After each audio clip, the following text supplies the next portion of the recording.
All right, Jill, welcome to my basement. Here's my setup. So, I got the drum kit all mic'd up. These are my overheads. They're little pin mics. And then if you look at the toms, they just got like, I'll tell you what they are in an email or something, but just small mics. And I got them all around the kit on the snare, the toms. I'm only using overhead mics for the cymbals for the most part. For this particular setup, I set up an extra mic for under the ride, which I don't usually do. I got a proper big kick drum mic for my kick drum. And I tried to set up a hi-hat mic, but it didn't work out this time, but that's fine. So I wire everything all through into this little unit called, it's a Tascam unit. Let's see if I can get a close-up on the name. Yeah, little Tascam US 1800. So this is pretty old, but it works great. So I could take like 8 channels here plus 2 more, so that's 10 channels. This is my gain on the channels really easily. A little monitor output, so I can. What I do is I pipe out the monitor all the way through here, and I'll run it to the headphone amp, and then I just put headphones on so I can listen and play the kit. All right. So that's that. So the this Tascam unit plugs into. Let me see here. Oh my crap here, right? It has a little sound output that plugs right into the back of the computer down there. And then I just run everything through. Here, let me boot up my computer for you. Sorry, I did this last minute kind of thing. Okay, so in here I'm running Cubase LE5, which is an older version. I just haven't invested in a newer version. The newer versions do a lot more stuff. So what Ian does is he just sends me an MP3, which is like this track here, this bottom track, and it just has a click on it. So I will play it so you can kind of hear in the background in the headphones. So let me see here. If I just solo this out, I'll go back and I'll play it.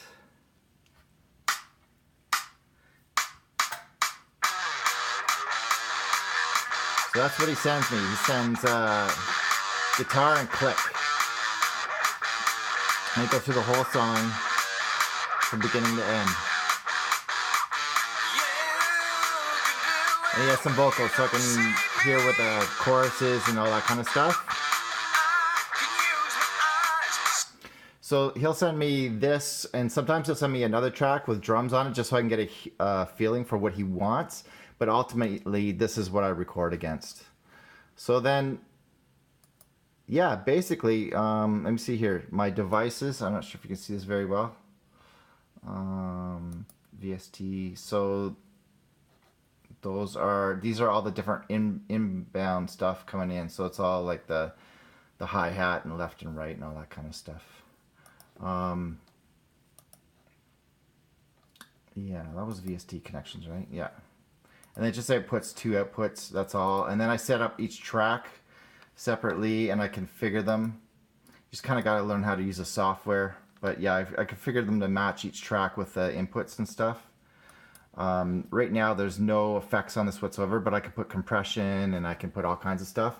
But what I send to Ian is completely raw. So so nothing, just basically input, output, that's it. That's all I send to him. Yeah, so then I just I'll hit record on everything, and then I'll just play along with it. I play the whole song from beginning to end. Some guys chop it up and all that stuff and chop in pieces. I don't do that. I just play the whole thing old school, beginning to end. That's what I do.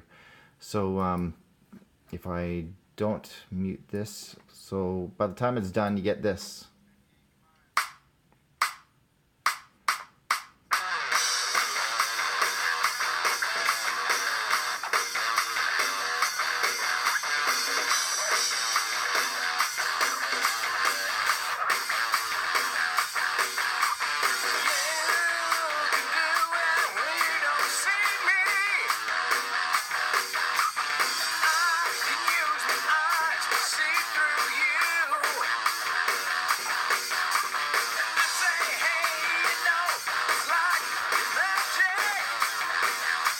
This is the newest song he sent me.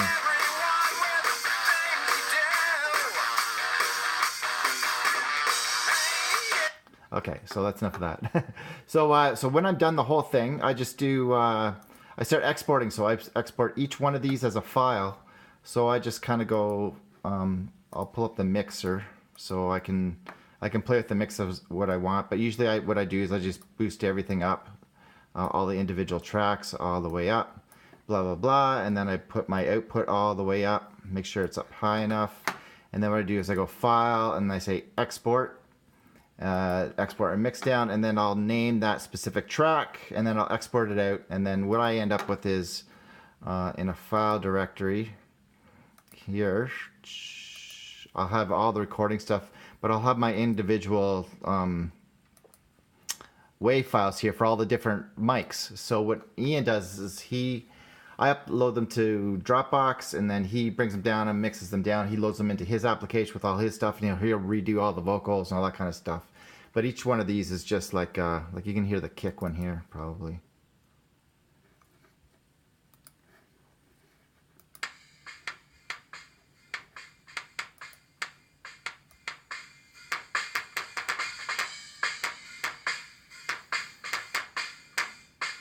Really, really dry, nothing, like just recorded.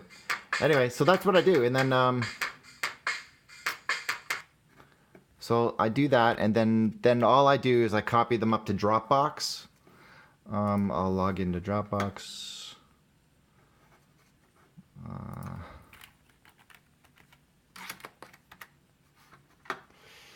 Right. I'll create a folder.